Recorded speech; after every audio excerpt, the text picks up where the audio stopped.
Welcome to the Deep Dive. Today, we're looking at something that, well, it might seem like just a small step in the process, but it really shapes your whole healthcare experience. Booking appointments. Absolutely. Think about this first interaction. It could be the difference between things going smoothly, feeling better faster, Right. and just a whole lot of unnecessary stress. Exactly. It's that foundational layer, isn't it? Getting the booking right isn't just logistics. It's really about setting yourself up for effective care and, respecting everyone's time and resources too. Exactly.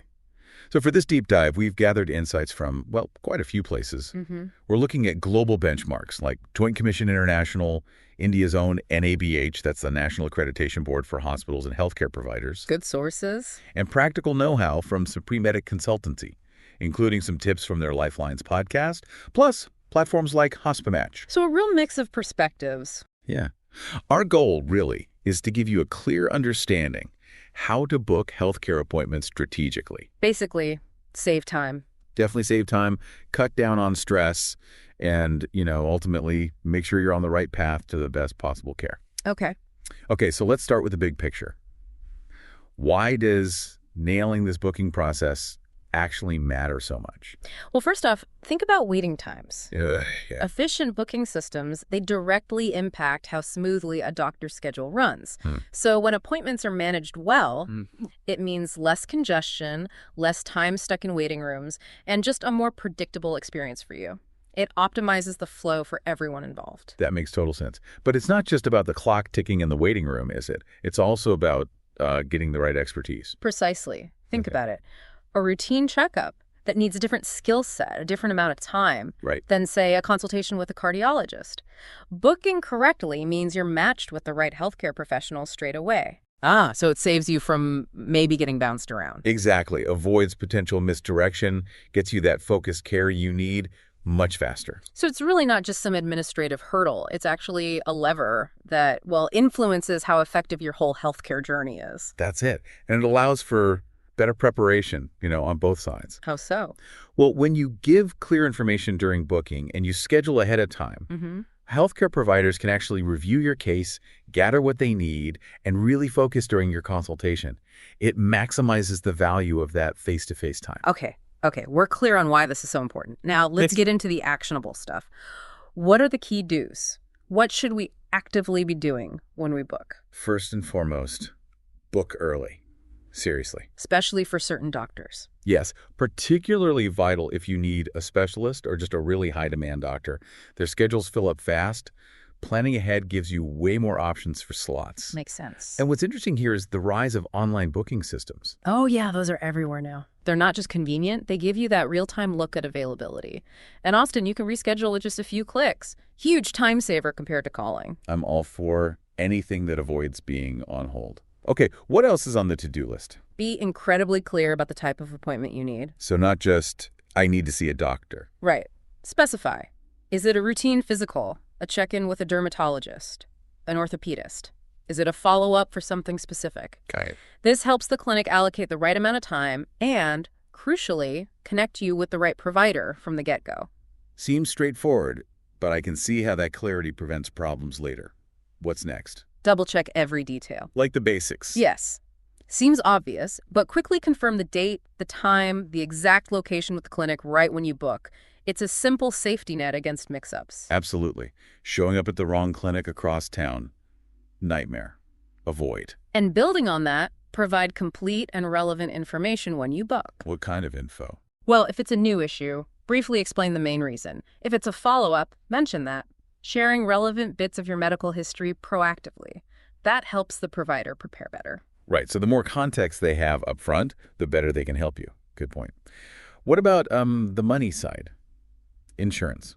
Crucial. If you have health insurance, definitely ask about their network coverage. Before you go. Yes, during the booking process, ask if you need specific documents or maybe pre-authorization. Getting clarity on this early saves you from unexpected costs later. Smart. Okay, so book early, be clear, double-check details, provide info, clarify insurance. Got it. Now let's flip it. What are the common don'ts, the traps to avoid? Okay, leading the don't list. Avoid last-minute booking whenever you possibly can. Unless it's an emergency, obviously. Exactly. Emergencies happen. But for routine care, specialist visits, waiting till the last minute usually means very limited options, maybe much longer waits. So plan ahead for regular stuff. Right. Always ask about emergency slots if it's truly urgent, but yeah, planning ahead gives you much more control. Okay. What's another common mistake? Neglecting to cancel or reschedule if your plans change. Ah, yes. The no-show. Life happens, right? Sometimes you just can't make it. But it's really essential to tell the facility as soon as possible, ideally like 24 hours in advance. Why is that so important? Well, it lets them offer that slot to someone else who needs it. Plus, it's just respectful of the clinic's time and resources. It really is just being considerate, isn't it? Helps the whole system work better. What else should we steer clear of? Don't overlook requirements. Documentation, preparation, that kind of thing. Like bringing records or fasting. Exactly. Some appointments, like specific tests or specialist consults, might need prior records, test results, or specific instructions like fasting. It's on you to confirm these when you book. Right, otherwise you might get there and they can't even do the appointment. Precisely. Avoid setbacks or needing to reschedule. Good tip. Anything else on the don't list? And finally, don't just assume everything's set. Confirm your appointment. Even after you booked it. Yeah, especially if it's a busy place.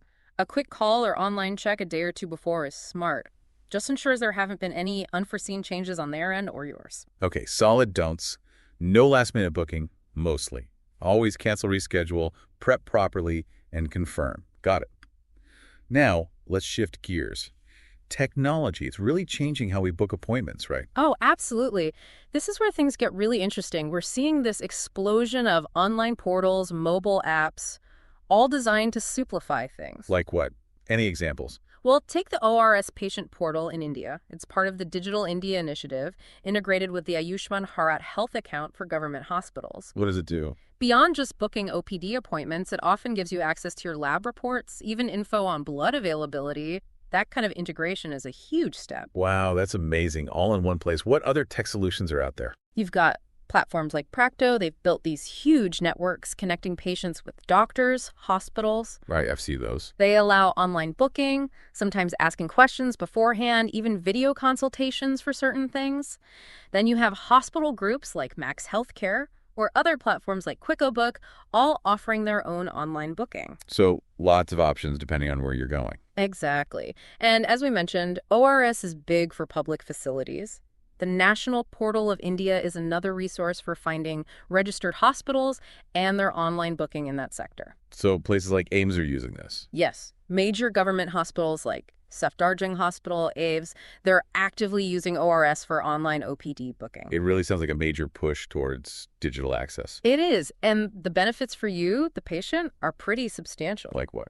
Well, instead of being tied to phone calls, waiting on hold, you can browse slots whenever it suits you, register securely, pick your department or doctor, choose a time, get instant confirmation, all from your phone or computer. Puts you more in control, sounds like. Totally. It's empowerment through technology, really. Okay. So we've got the do's, the don'ts, the tech. Now let's drill down. Some really practical, boots on the ground tips for a smoother experience. Okay. A foundational tip. Be strategic about the level of care you need first. Meaning? For general health stuff, routine checks. A general physician, your local clinic, often the best first stop.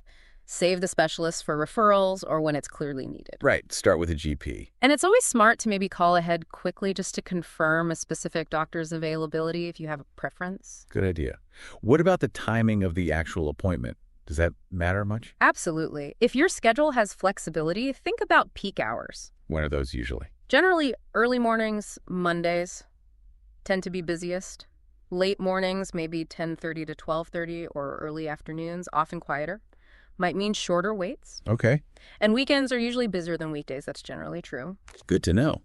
A bit of strategic timing could save some hassle. We mentioned confirming details earlier, but any specific questions we should always ask when booking? Yes, definitely. Be sure to clarify the precise time, the exact physical address. Right. Confirm the doctor's full name and specialty. Ask about any specific documents or records you need to bring. Ask about any upfront payment. And these days, crucially, confirm.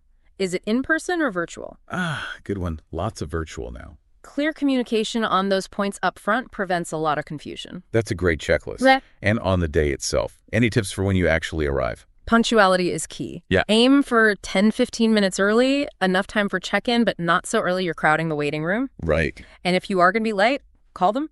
As soon as you know, it helps them manage, might save your slot. Just basic courtesy, really. Yeah. You mentioned tech earlier.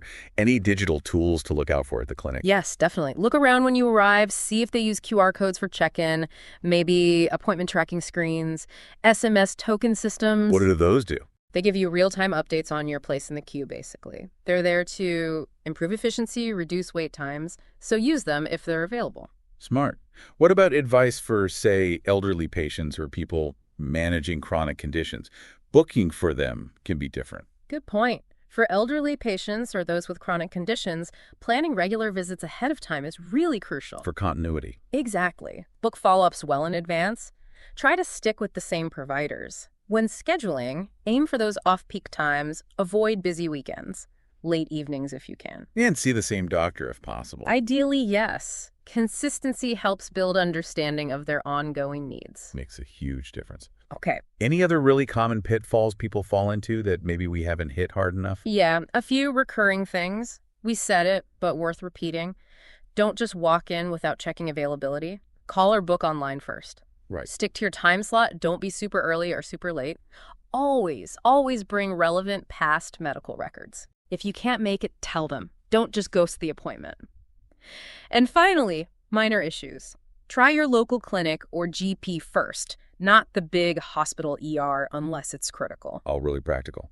Any final bonus tips, little things that help? Absolutely. Use phone reminders, calendar alerts, whatever works for you. Good one. Share appointment details with a trusted family member or friend, especially for important stuff. Yeah, good backup. Booking for kids or elderly relatives.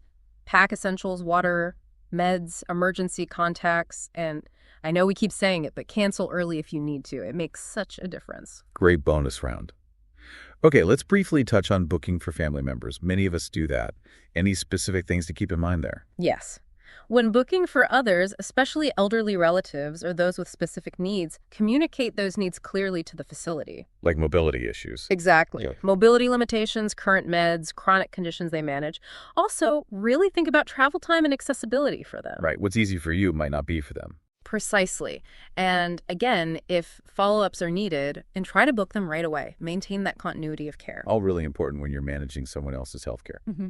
Okay, so as we wrap up this deep dive, what are the absolute key takeaways, the main things you want listeners to remember? The core principles really are plan ahead, book early, be precise about why you're visiting, double-check all the logistics, time, place, doctor. Use the tech. Yes, actively use the technology available for booking and reminders.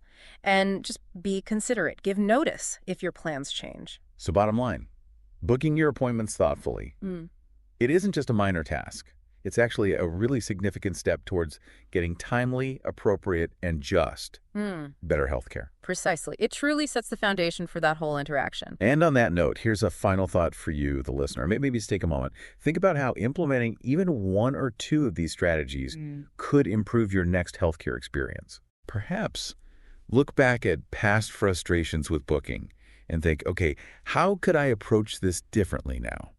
And definitely check out some of those online portals and apps we mentioned.